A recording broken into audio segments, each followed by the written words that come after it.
In this video, I'm going to demonstrate how to install an inside jamb mount along with a coupler bracket.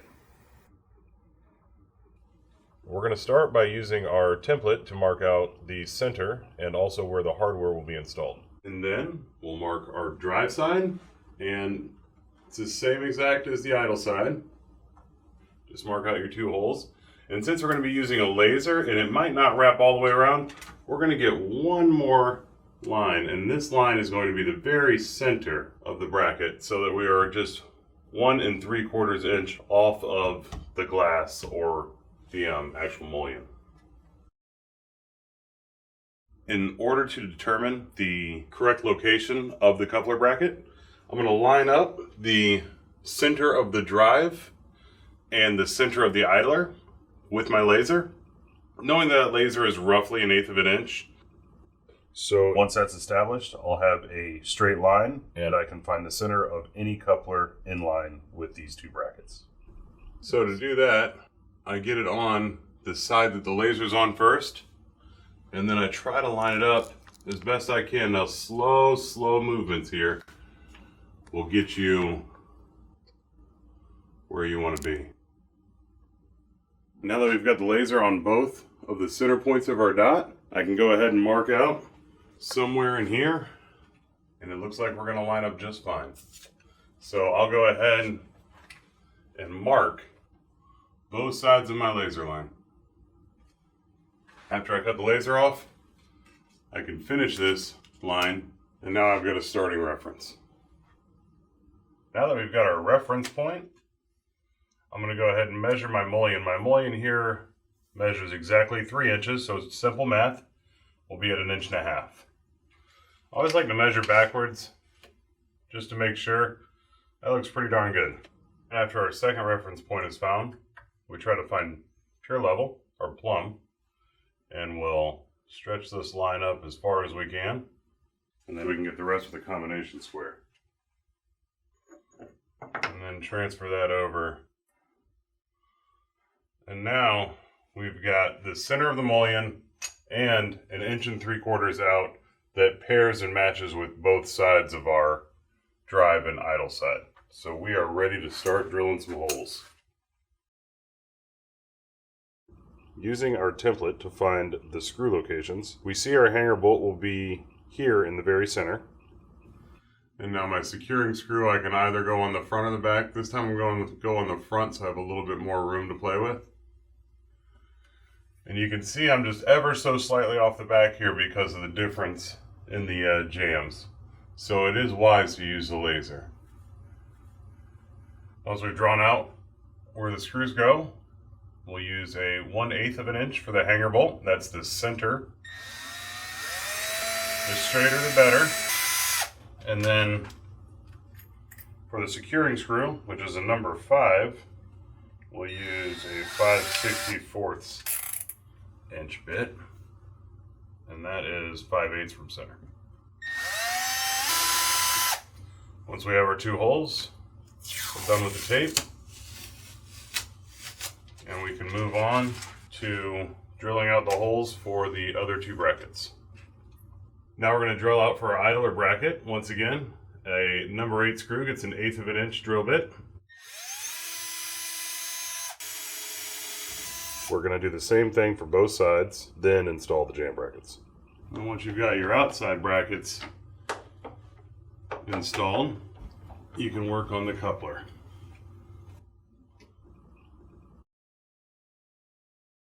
We're about to install the coupler bracket. So this is J Geiger's hanger bolt driver. If you use a traditional 8/32 hanger bolt driver, it's okay. Just make sure you use a drill and not an impact driver. Impact drivers are very tough on soft metals.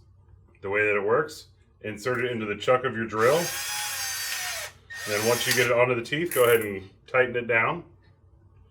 Grab a hanger bolt and insert it into the machine thread side. And once you have metal to metal, it'll start turning on its own. And that's how we're going to drive this hanger bolt. Just remember, in order to take the hanger bolt back out, there's only one way to do it, and that's to put the chuck of the drill on the machine thread side of the hanger bolt. tighten it down, and then put it in reverse. So be careful when putting this in. You want roughly 3/4 of an inch exposed. Installing the hanger bolt, all you have to do is put it into the pre-drilled pilot hole. Go ahead and have it in forward. No need to win a race here. You want roughly 3/4 of an inch exposed. After doing the hanger bolt, you can go ahead and install your securing screw. And with the securing screw, you want it to be roughly 1/4 to 3/8 inch exposed. You don't want to go all the way to the base, and you don't want to have it sticking out too far to where it's flimsy. That should be just fine. You'll notice the coupler has a Delrin bearing. The reason why we call this a bearing is it actually used to be a bearing, but Delrin and the nylon surface of the idlers are very quiet together. That's why we use it. Bearings tend to make noise over time. You want for this Delrin surface to be facing back towards the motor. So the saying for this is ladies first. So the Delrin goes towards the motor, and then the female idler goes into the Delrin side. If you were to do it this way, the female idler would eat away at this aluminum surface, creating checking and flaking. So ladies first. Now the sleeve. The square sleeve is what we're transitioning to. The circle sleeve, we still have a handful of older stock that requires a circle sleeve. Once you get the sleeve on, you can test fit. And when fitting the bracket to the sleeve, you want the hole for the set screw to actually be just a little bit above the actual set screw. So we'll go ahead and dry fit it. And it looks like this would probably be coming out in the center. This is pretty much centered, and you can see the bracket's fairly loose. All right. So in order to get the set screw back out, go all the way until it stops, and then just a tick off. And now you can start your micro adjusting. One full revolution, since it's an 832 screw, that's a number 8 with 32 threads per inch, is 1/32 of an inch. Now we're a little bit lower on the bracket, and it's going to start to pull and eat, and that's what we want. Now that we know that we're good, we'll go ahead and put it over our securing screw. Now I'm forcing the bracket into the subsurface, and it's starting to get really hard to spin, so I'm going to go ahead and flip my Allen key to the torque side and give it a good turn.